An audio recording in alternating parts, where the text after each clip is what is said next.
Yes, meeting is at 5:50. I'd like to call the November Park and Rec Committee meeting to order. Please stand for the pledge. Pledge allegiance to the flag of the United States of America and to the republic for which it stands, one nation, under God, indivisible, with liberty and justice for all.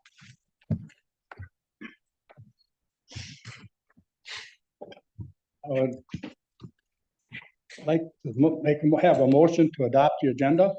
I'll make a motion to adopt the agenda. Second. Motion's been made and seconded to adopt the agenda. All in favor? Aye. Opposed? Motion carried. I look for a motion to approve the October 1st, 2024 meeting minutes. Move to approve the minutes. I'll second it. Motion been made to approve the minutes. All in favor? Aye. Opposed? Motion carried.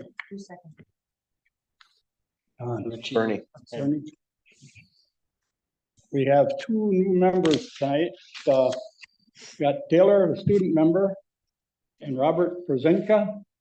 Would you guys like to introduce yourself? We'll start with you, Taylor, seeing you're the first one on that side, and we'll work our way around. I'm Taylor Riker. I am a 10th grader and I am 16 and I go to the New London High School. Welcome. I'm Robert Przenka. I'm a resident local here. I live on Wyman Street. Perfect. Thank you. I'm Mike Barrington, City Council, 5th District. Charlene Migalski, District 5. Jim Yeager, I'm a citizen member for this meeting. Ginger, Dave Dorsey, District 4. I'm Ginger Soul. I'm the Director of Parks and Recreation. Bernie Ritchie, District 3. Dennis Schurter, District 3. John Hess, District 2. Belinda Croy, District 2. John Fashy, District 1, Alderperson. Robert Misa, District 1. Mayor, Mayor Mark. Chadwick, City Administrator. Chris, you're not going to introduce yourself? Chris Clark, Administrative Assistant. you know, we got all formalities over with. The public comment. Seeing no public comment, we'll move to Ginger with the American Red Cross Authorization Provider Agreement. Sure. So we do this every, I believe it's 5 years.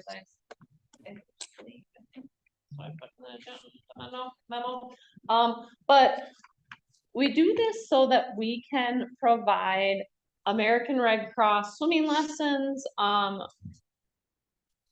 more vested and appropriate swimming lesson program, but also our lifeguards are all trained as American Red Cross lifeguards.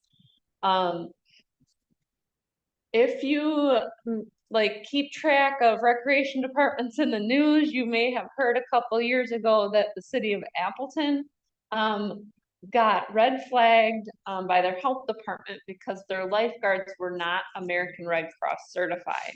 They had to shut down one of their largest pools in the middle of dead heat of summer because the lifeguards were certified in a different type of certification.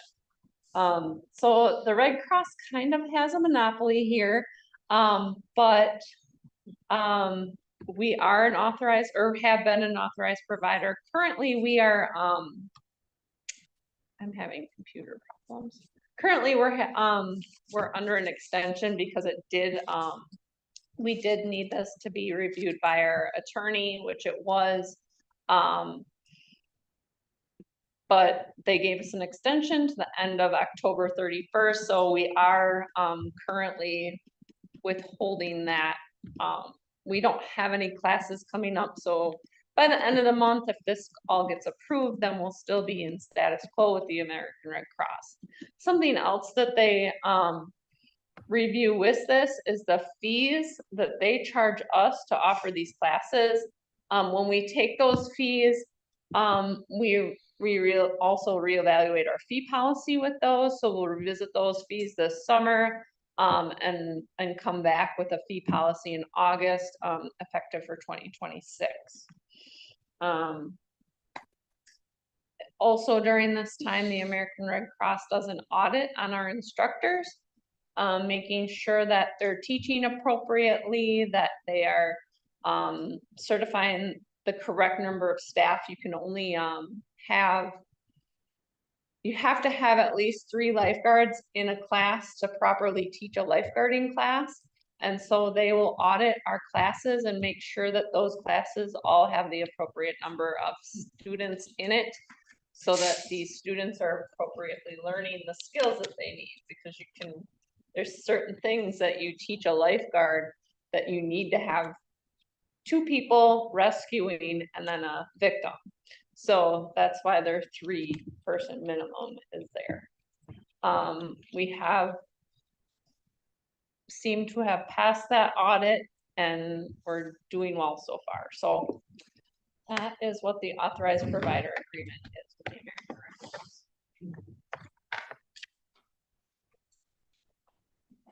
Cross. How many hours does he have to put in to get authorization to be a lifeguard? Gosh, I'm not sure off the top of my head. It's changed since they now allow virtual learning as well. And back when I taught, it was like 50 hours, but it was all on site. And now I think it's less than that, because they have virtual like learning sessions where they can watch the videos at home on their computers. So are you looking for approval? Yeah. Mm-hmm. Does anybody else have any other questions? Hearing no questions, I'd look for approval of the American Red Cross authorization provider agreement. I'll make a motion to approve the American Red Cross authorized provider agreement as presented. Second. Motion been made by John and seconded by John. Any more discussion? All in favor? Aye. Opposed? Motion carried. London Nature Area Conservation Conversation, I should say, tongue-tied. Just a little chat. Yeah, about it, right. Yeah. So recently, Chad was contacted by a developer that's interested in the property, in a land swap. As you see on the screen, they want to swap some parcels so that they can have a more, I guess, compact parcel to do development. I'm not entirely sure about the development portion of it, but I've been working with the DNR just to make sure that that's going to go properly. They will allow us to do it. There's just some steps that we have to take to do that, and have that conversation with you guys and decide whether or not that's something you want to do. This is definitely something that will be your decision. So Chad, if you want to go into kind of the development portion of that Sure. property. So the 2 areas in white on the left screen, those are private property and those are for sale. They're just farm fields right now. And I've been working with a developer interested in putting housing on these lots. However, because they're so narrow,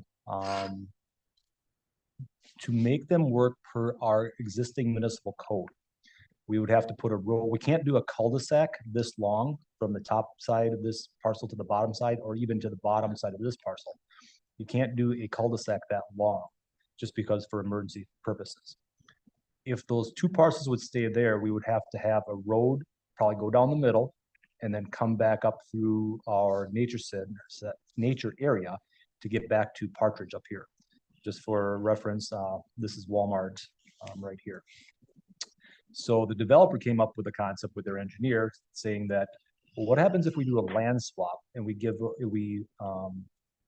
them this parcel here, and we take this parcel here?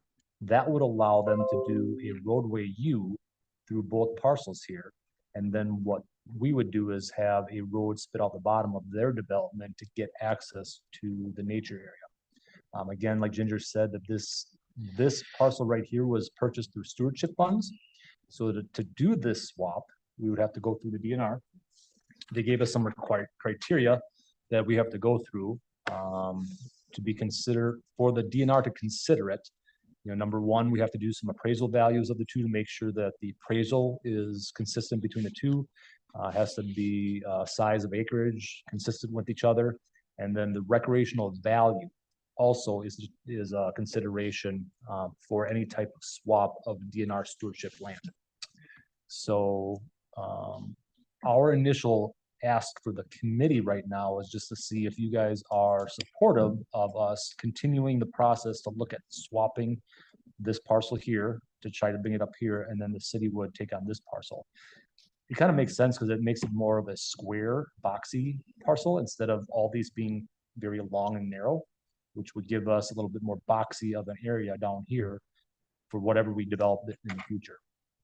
So in a nutshell, we're just kind of asking you guys right now, do you support staff going through the process of trying to do a land swap, going through the DNR process to potentially do a land swap here to potentially make a residential development here, and then that would give us access to a different type of development on the southern end of the existing park. Yeah. There's an awful lot more opportunities to get to that parcel that's back there. Mhm. There's an awful lot of roads that lead right there. And that's the property that we've been kicking around the idea to use for soccer, to develop some soccer fields, correct? Something including soccer? right here. Yeah, And that would kind of give you a little bit more boxy area here. the ability to, Instead of having, right now you have kind of long, little chunk in here and then long. Kind of changes the makeup of that park area a little bit, which I think both of them, it would be beneficial for them, beneficial for us. You mentioned with that, with the two parcels connected there, there's gonna be like a horseshoe type driveway. Yep, you'd have to have an out and an in, for emergency services. It can't just have maybe one cul-de-sac. It would probably be a U-shaped road. So you mentioned that they would allow us access to them other parcels? We would require that in this That's- process. Yep, That, Partridge is up here, Partridge Lane is up here. If they have a road, a U-shaped road through here, we would require some type of access, we would retain this access up here. I mean, not that it would, We want a road spitting out the bottom of that. So Ginger has access to the park. right, because always it would limit us, because that, right where your cursor is right now, we don't own any lots that we could connect a road through to that, do we? No, this is all private. All the way through here is private, all the way down. We Yep. definitely want to make sure there was something in agreement that. Oh, yeah. Not that it was necessarily a through street, but Mhm. just to allow access. Yeah, and we would work on it, whether it would be, the roadway down through and it would just come out of this one lot, or if it would be the bottom of the U, to be determined. We'll work with the developer to maximize his development and our needs. But, and the developer is very, excited about that opportunity to have a park right next to their development as well. Did he mention what kind of property it's going to be? Is it multifamily or? Not multifamily, more, either single family duplex, 1 and 2 family would probably be the indication right now for that area. That's the zoning for that area? I That a think problem? this lot is currently residential. I'd have to look that up, but this is currently, as parkland. So we would have to do some rezoning as well after this swap to get everything zoned appropriately. Anybody else have any other questions or comments? How does everybody feel about it? I think So, it's a great idea personally, coming from the community, because the infrastructure you need, if you combine those two lots, it's much less of an investment to service those two lots if they're together versus if they're split apart. That opens up, you could have a park in the back, you have access to all those houses on the backside of all those privately owned areas as well. So you don't necessarily need to come from the front road. If you need a big tanker, roads block, construction, you have another way to get to the backs of those houses. So I think it's good. I like it. Looks like a good swap to me. So it sounds as though we're okay with it, I would say so. And we wouldn't need an official action because you guys will Yeah, have an official yeah. action come forward. It's just more so getting the feel of, would you support this at this point in time for us to continue? And bring it up at a different, Yeah, we would go through the process. Ginger would fill out all the paperwork for, The land. the swap. Sure. part of it, and there'll be some costs, because we're gonna do an appraisal and do some other things, just to make sure everything's set. Sounds like everybody's shaking their head, so. Keep her going, Ginger. Place-making survey results. Is that you, Ginger, or Chad? I can just kind of go through, I know that you guys have seen this document, with your economic development committee, but I did want to bring it to our committee as well, just because the majority of the conversation revolves around Parks Land. Just some things that really stood out to me, were managing, I should have never, I always have my paper, and now I've tried to use the computer and it's fighting me. I swear I would use the computer all day long, so I'm not sure. You want print off? copy? No, I'll be fine, thank you. Okay, so anyway, people want to see places to hang out, public places to be, that they can meet friends and family, maybe take food to go, and eat out, but not necessarily in the restaurant. Green spaces, unorganized activities, which is kind of, defined as things that they can go do by themselves and don't need an instructor. There's also a lot of comments about maintaining what they have, which I know you guys have heard from me over and over again when we talk about budgets. So I'm pretty confident that we're moving forward with those things after seeing what we've did at Hatton Park, and the conversations that we've had with youth baseball and youth softball about Pfeiffer and Memorial Park. So now we're kind of focusing this in the downtown area, which we have three parks or three properties in particular that I'm interested in, kind of working with this survey. The one would be St. John's Park. As you all know, we are finally completed with our downtown project, and there has been some talk about St. John's Park and the new way that there's only one entrance in and out of that parking lot.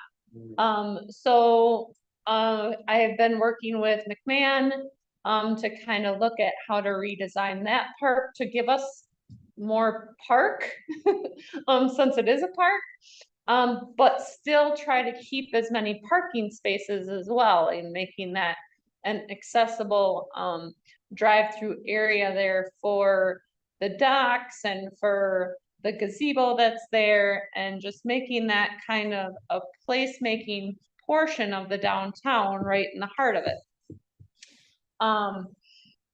Anchor Park, or what is actually called Old City Hall Square, is also another park that I'd like to take a look at and see if there's anything. There's a new phrase in the park and rec world called pocket parks or mini parks. Just places where, you know, maybe in this case, there's one or two tables where a person could sit and have their lunch that they purchased at one of the restaurants downtown or Familiar Grounds, get a coffee and head over there and sit and watch traffic. Just another little nook in our city parks that we have downtown. And then also, of course, what we've been talking about with the 205 and 207 location, or 203 and 205, with the capstone project with economic development. With that piece, we have the 115 down by the head of the Berniger River Walk. That's kind of an undeveloped,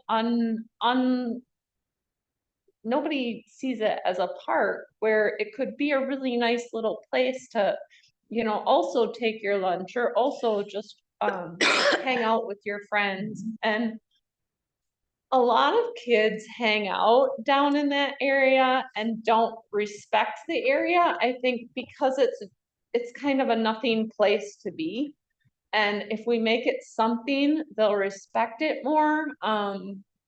There's not much there. There's like an electrical box sitting in that area. So, you know, maybe make it something that looks nice and they'll respect it a little bit more. But also just tying in the new development there and making it a nice place to hang out, the placemaking definition. So, I can tell you, you know, at the Veterans Memorial, mhm, you know, we put that shelter and a pick table up, yep, and it's used almost every day. yep. I pick up pizza boxes there all the time. But absolutely, same kind of thing, you know, Yeah. shaded place, a nice picnic table, you know, a garbage can, and places like that. Another striking answer that was in this was splash pad. There are almost every community that surrounds us has a brand new splash pad, I think. And so it's like people are seeing them and like, oh, I want that. They're very expensive. Currently I am working with a family. We got a conceptual design drawn and the price made their jaw drop and kind of made them backpedal and think, you know, maybe this isn't a project that we can take on. We have showed them the results from this. I think that was encouraging to them. But it would definitely need some community support on, for them to do that. Also, I don't think that there's a location for a downtown splash pad, especially to the size that they want. Maybe something more of an artistic splash pad where it's just, you know, more of a fountain than a splash pad, but like I said, they're very expensive, so it's another thing to consider. Are there any grants or anything available for that? It's hard to find any recreational grants that aren't tied to either businesses and companies that want to specifically have you build their thing and they'll help you fund it, or there aren't any state or federal funding right now. There are grants though that are specific to economic development and placemaking. So once we do come up with a plan and hopefully maybe the student from UW-Madison can help us, you know, decide on a plan that's shovel ready, then there would be funding involved through the Wisconsin Economic Development Committee or division. So Do they just not know that we have a splash pad at our? it's not free and I know, I did mention it, yeah. I was just wondering, maybe we Yeah. don't advertise it. Right, yeah. But you do have to pay to come into the facility to use it, so I think that deters people maybe. Is it something we could work at changing so they could just come from the outside into that and that's it? Got it? They need, lifeguards or guards at No. splash pads? They don't. No, So it ain't gonna cost them. no, So not just- to manage, just you don't even have to put chemicals in the splash pad water. So there's no staffing, budget for it at all. But So in then that it'd be scenario, smarter for you pay this. for the water. What's that? In that scenario, if you don't pay for chemicals, you pay for the water. Right, yeah, So you're Yep. paying for clean water all the time if you're not. yeah, put it's chemicals into you have the option to either use clean, like just regular tap water or a recirculation system. And that depends on where it's gonna be at. Buddy, got anything else on placemaking? So it's smarter to open up the one we have. Than build a new one. Experiment with it at least, maybe. Okay, any updates and reports, Ginger? Nothing in particular, that I didn't mention. I have not heard, I know that we were waiting till November 1st from the DNR and I have not heard back from them. And now I'm working with them on the property out at the nature area. It's the same, person, so. I have been in contact with her recently, but it was about a different project, so.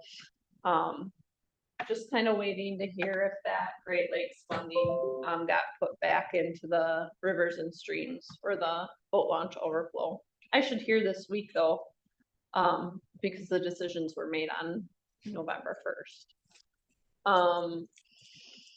This week you'll start seeing the trees go in downtown. The banners and everything are ordered for the holidays. I intend to have those up before the weekend of deer hunting if they're in. That's kind of always the plan, is to try to get those up so that hunters going up north can see our beautiful downtown.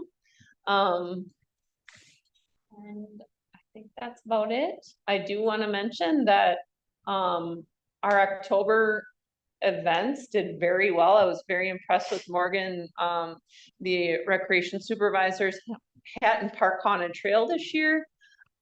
It was something that I felt like it's been going on for 21 years, and we're consistently pulling in 250 to 300 people. And I can't even believe that. It's great. So I'm really happy with that. Jim also had a good swim, for the kids on Halloween, or for Halloween with, his haunted swim. So I want to give them props for doing that. It's a good month for Park and Rec. Have you heard any more about the bridge over the Embarrass? No, I haven't. Ayers is hard to get a hold of. I don't know. I send him an email once a week with no update, so. They're struggling. I know they're engineering, the floodways engineering is having a hard time trying to figure out a way to do that. You said they've abandoned their plan Yes. to go along your. Yes, so it's a from scratch project Yeah. again, so that's the hard part. And they had 2 new staff that were working on it that did not work on the initial plan, so. What did you say the percentages of the grant for the parking, for the overflow parking and stuff? 50%. 50%? Yep, hopefully.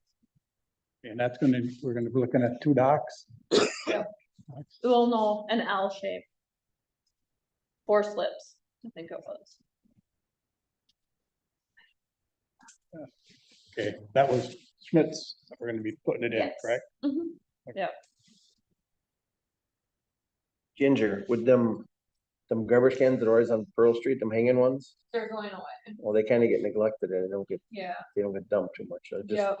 Yeah, we're gonna get new ones with the new downtown amenities, so. and then try to get them on a more rotation and not Yeah. being skipped type thing. Yeah, I'm not really sure what happened on Pearl, and how they got so full, because I know that they've been cleaned, so I was a little suspicious there. No, they're not empty very often. They're on the regular rotation. I'm not sure what's happening. And somebody's lying to me. We can talk more about it after. Interesting. Who sets the orders for trick or treating? The chief of police. I myself would like to see it a little bit earlier. I think it's at 7 o'clock, it's too dark. And these kids, when you see them come down the street, if you've got a light on, it was very good this year. Most were accompanied by adults, but some of these kids just zip across the street.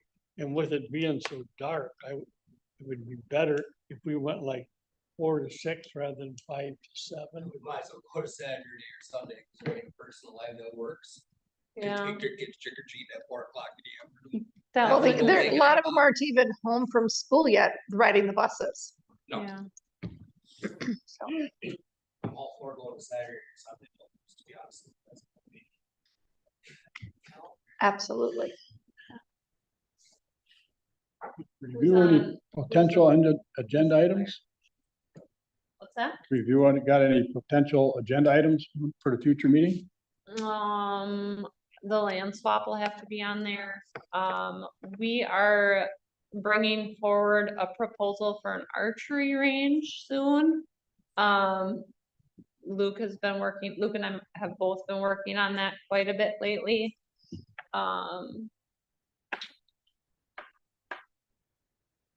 It's out there on River Road then, is that Yep, River Road? Yeah. The old dog, or by the dog park, I should yeah, say. yep.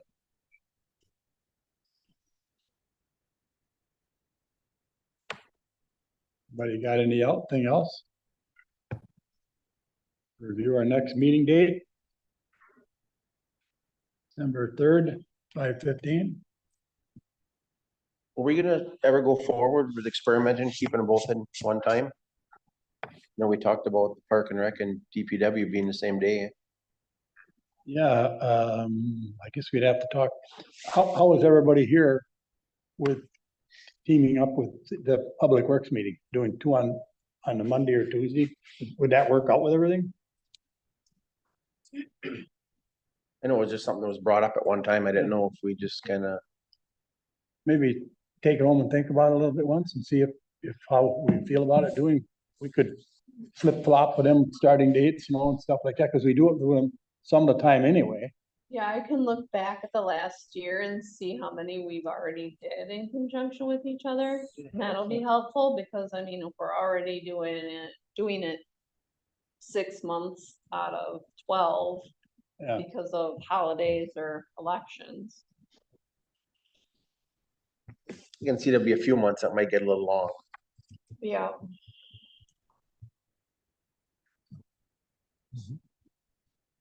But Robert and I can work on that too. As far as, the way our agendas are stacked, nothing is too trying, for me. Anybody got anything else to talk about? You don't have anything? I'd look for a motion to adjourn. I make a motion to adjourn the meeting. Starting second. Motion's been made and second to adjourn. All in favor?